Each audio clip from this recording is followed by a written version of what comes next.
کچھ گھروں کے بارے میں لوگ کہتے ہیں کہ وہاں کچھ ہے، لیکن اکثر ہم ان باتوں پر یقین نہیں کرتے۔ ہم سمجھتے ہیں کہ شاید یہ کوئی ڈر ہے یا کسی کا کوئی وہم، لیکن کبھی کبھی کچھ گھر واقعی ایسے ہوتے ہیں جن کی دیواریں صرف اینٹوں سے نہیں بنتی، بلکہ ان کے اندر کچھ اور بھی زندہ ہوتا ہے۔ آج کی کہانی ایک ایسے گھر کی ہے، ایک عام سا گھر جو باہر سے بالکل نارمل ہے، لیکن اس کے تہانے میں کچھ ایسا چھپا ہے جسے شاید وہاں سے کبھی جانا ہی نہیں۔ ایک نارمل سا گھر یا کچھ اور، یہ سب 1996 میں شروع ہوا۔ میرے والدین نے ایک پرانا لیکن خوبصورت گھر خریدا۔ وہ گھر 1954 میں بنایا گیا، لیکن سنگل فلور رینٹ سٹائل گھر، سامنے سے بہت پیارا اور پیچھے ایک بہت بڑا 3 چھتوں والا بیک یارڈ تھا۔ گھر دیکھنے کے دوران ریالٹر میرے والدین کو بیسمنٹ میں لے گئے۔ وہاں پہنچتے ہی اس نے سب سے پہلے دیوار پر لگی ایک تصویر کی طرف اشارہ کیا۔ وہ تصویر ایک سرخ رنگ کے بارن کی تھی جو ایک خالی کھیت کے درمیان بنا ہوا تھا۔ پھر ریالٹر نے عجیب انداز میں کہا، اگر آپ نہیں چاہتے کہ اس گھر میں عجیب چیزیں ہوں تو اس تصویر کو کبھی مت ہٹانا۔ میرے والدین ہنس دیے، انہیں لگا شاید یہ کوئی مذاق ہے۔ انہوں نے گھر خرید لیا اور وہ تصویر سالوں تک اسی جگہ لگی رہی، لیکن اس کے باوجود گھر میں چیزیں ہونے لگیں۔ میں اس وقت تقریباً 3 یا 4 سال کا تھا اور اکثر اپنی ماں سے یہ بات کہتا تھا کہ میں بیسمنٹ میں اس چھوٹے لڑکے کے ساتھ کھیلنا چاہتا ہوں، لیکن اس کی ماما اسے اجازت نہیں دیتی۔ میری ماں ہمیشہ یہی کہتی تھی، وہاں کوئی لڑکا نہیں ہے، لیکن میرے لیے وہ لڑکا بالکل حقیقی تھا۔ ہم 3 بہن بھائی اکثر بیسمنٹ میں کھیلتے تھے۔ وہ بہت بڑا بیسمنٹ تھا۔ وہاں ایک واشر ڈرائر تھا، ایک پرانا کچن ایریا تھا، ایک خراب باتھ روم تھا، ایک بڑی لیونگ سپیس تھی اور ایک بیک روم تھا جس میں ہم بہت کم جاتے تھے۔ وہ بیک روم بہت عجیب لگتا تھا۔ وہاں میرے والد کی ورک آؤٹ مشین اور پرانے باکس رکھے تھے۔ ہم کبھی وہاں زیادہ دیر نہیں رکتے تھے، پتہ نہیں کیوں، لیکن ہمیشہ لگتا تھا کہ کوئی ہمیں دیکھ رہا ہے۔ ہمارے گھر کے سامنے ایک بوڑھا آدمی رہتا تھا، اس کا نام پیٹی تھا۔ وہ تقریباً 80 سال کا تھا۔ اس کی بیوی مر چکی تھی اور وہ اکیلا رہتا تھا۔ پیٹی ایک عجیب انسان تھا۔ وہ ہر ہفتے آئی ڈی کے بیگ میں کینڈ فوڈ بھر کر ہمارے گھر چھوڑ جاتا تھا، کیونکہ اسے لگتا تھا کہ ہمارے والدین ہمیں کھانا نہیں دیتے۔ میرے والد کو وہ بالکل پسند نہیں تھا، کیونکہ وہ بغیر اجازت کے گھر میں داخل ہو جاتا تھا۔ میرے والد ہر بار وہ بیگ واپس اس کے گھر چھوڑ آتے، لیکن پیٹی باز نہیں آتا تھا۔ وہ دن جو مجھے کبھی نہیں بھولا، میں چھوٹا سا تھا اور گھر میں بغیر کپڑوں کے بھاگتا رہتا تھا۔ ایک دن ڈور بیل بجی، میں نے دروازہ کھولا، سامنے پیٹی کھڑا تھا۔ اس نے میرا ہاتھ پکڑا اور مجھے بیک یارڈ کی طرف لے جانے لگا۔ ہمارا بیک یارڈ بہت بڑا تھا اور نیچے ایک گھنا ووڈڈ ایریا تھا۔ میرے والد نے کھڑکی سے دیکھ لیا تھا کہ پیٹی مجھے جنگل کی طرف لے جا رہا ہے۔ انہوں نے میری بڑی بہن کو بھیجا، وہ بھاگتی ہوئی گئی اور پیٹی کو مارا تاکہ وہ مجھے چھوڑ دے۔ آج بھی میں سوچتا ہوں کہ اگر اس دن کسی نے مجھے نہ دیکھا ہوتا تو شاید میرے ساتھ کیا ہوتا۔ کچھ سال بعد ایک خوفناک تھنڈر سٹارم آیا۔ اگلی صبح پیٹی اپنے گارڈن میں مردہ پایا گیا۔ اس کا پیس میکر بند ہو چکا تھا۔ لوگوں نے کہا کہ وہ سٹارم میں باہر کیوں گیا تھا، کسی کو معلوم نہیں تھا، لیکن اس کی موت کے بعد کچھ چیزیں بدلنے لگی۔ نئی فیملی اس کے گھر میں رہنے آئی اور انہوں نے جو بات بتائی وہ بہت خوفناک تھی۔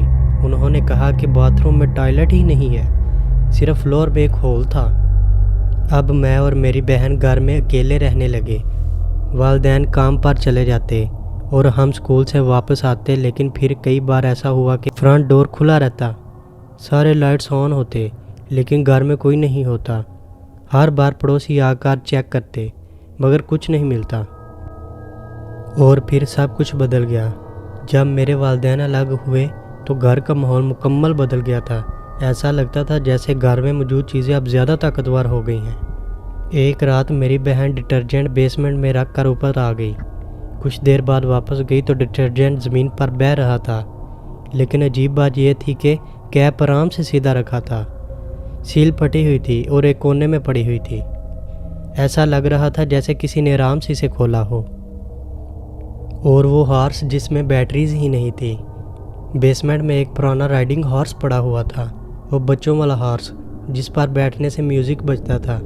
اس کی بیٹری سالوں پہلے نکال دی گئی تھی۔ ایک صبح میں بیسمنٹ میں کپڑے لینے گیا اور اچانک وہ ہارس خود ہلنے لگا۔ پھر اس کا گلوپنگ سانگ خود ہی بجنے لگا، بغیر بیٹریز کے۔ میں کپڑا اٹھا کر چیختا ہوا بھاگتا ہوا اوپر آ گیا۔ اس دن کے بعد میں کبھی بیسمنٹ میں اکیلا نہیں گیا۔ اور کچھ دن بعد رات کو میں مووی دیکھ رہا تھا کہ اچانک میرا بیڈ روم کا ڈور ہلا اور میں نے دیکھا کہ ایک چھوٹی سی چیز بلی کے سائز جیسی تیزی سے میرے بیڈ کے نیچے گئی۔ میں فریز ہو گیا۔ میں نے ہمت کر کے نیچے دیکھا، وہاں کچھ نہیں تھا۔ میں کچن میں گیا، دونوں کیٹس وہاں سو رہی تھی۔ اس رات میں نے ڈریسر دروازے کے آگے رکھ دیا اور لائٹس آن رکھ کر سو گیا۔ اسی ہفتے میری بہن کے ساتھ بھی کچھ ایسا ہوا۔ وہ سونے لگی تو کلوزٹ میں کسی کے چلنے کی آواز آنے لگی، بھاری بوٹس کی آواز۔ وہ اگنور کرتی رہی لیکن آواز بڑھتی گئی۔ پھر کلوزٹ کا دروازہ خود ہی کھل گیا۔ میری بہن چیختی ہوئی موم موم روم میں آ گئی۔ ایک دن میری ماں گھر میں اکیلی تھی۔ انہوں نے ہالوے میں ایک آدمی کو چلتے دیکھا۔ وہ اس کے پیچھے گئیں لیکن وہاں کوئی نہیں تھا۔ پھر بیسمنٹ میں کلیننگ کرتے وقت انہوں نے اپنی ماں کی آواز سنی، سینڈی۔ میری ماں نے جواب دیا، میں بیسمنٹ میں ہوں، لیکن اوپر کوئی نہیں تھا۔ جب انہوں نے گرینڈ مدر کو کال کی تو وہ ابھی 10 منٹ دور تھی۔ ایک دن میں شاور کر رہا تھا کہ اچانک میرا ڈور ناک ہوا اور گرینڈ مدر نے آواز لگائی، مجھے باتھ روم یوز کرنا ہے۔ میں نے بلری کرٹن کے پیچھے ایک فگر دیکھی۔ وہ شاور کے سامنے کھڑی تھی اور مجھے دیکھ ہی رہی تھی۔ پھر وہ چلی گئی۔ جب میں باہر آیا تو گرینڈ مدر نے کہا کہ میں باتھ روم میں گئی ہی نہیں۔ اور ایک دن میری بہن اور اس کی دوست گھر میں تھی۔ اس کی دوست بیسمنٹ کی سیڑھیوں پر فون پر بات کر رہی تھی کہ اچانک وہ چیختی ہوئی اندر بھاگی۔ وہ بولی کہ بیسمنٹ میں کوئی عورت گا رہی ہے۔ ہم سب فریز ہو گئے۔ پھر ہم نے خود بھی سنا، ہلکی آہستہ سی آواز میں ایک عورت سنگنگ کر رہی تھی۔ الفاظ سمجھ نہیں آ رہے تھے لیکن آواز بالکل واضح تھی۔ ہم خوف سے بیک یارڈ میں بھاگ گئے۔ اگلے ہفتے ہم وہ گھر چھوڑ گئے اور اس کے بعد ایسا کچھ کبھی نہیں ہوا۔ لیکن آج بھی جب ہم بیسمنٹ کے بارے میں سوچتے ہیں تو ایک ہی سوال ذہن میں آتا ہے، وہ چھوٹا سا لڑکا کون تھا جسے میں بچپن میں دیکھتا تھا؟ وہ عورت جو بیسمنٹ میں گاتی تھی، کیا وہ کبھی وہاں پر گئی یا وہ اب بھی وہاں موجود ہے، کسی نئے خاندان کے آنے کا انتظار کر رہی ہیں؟ اگر آپ کو ایسی ہی اور سچی کہانیاں پسند ہیں تو ابھی چینل کو سبسکرائب کریں، کیونکہ یہاں ہم لاتے ہیں پراسرار ریئل ہارر سٹوری جو شاید سننے کے بعد آپ رات کو اکیلے سونے سے پہلے شاید 2 بار سوچیں۔ اور اگر آپ کے ساتھ بھی کوئی کبھی عجیب، خوفناک یا ناقابل یقین کوئی واقعہ پیش آیا ہو تو اپنی سٹوری ہمیں کمنٹ میں ضرور شیئر کریے۔ ہو سکتا ہے اگلی ویڈیو آپ کی کہانی پر ہو۔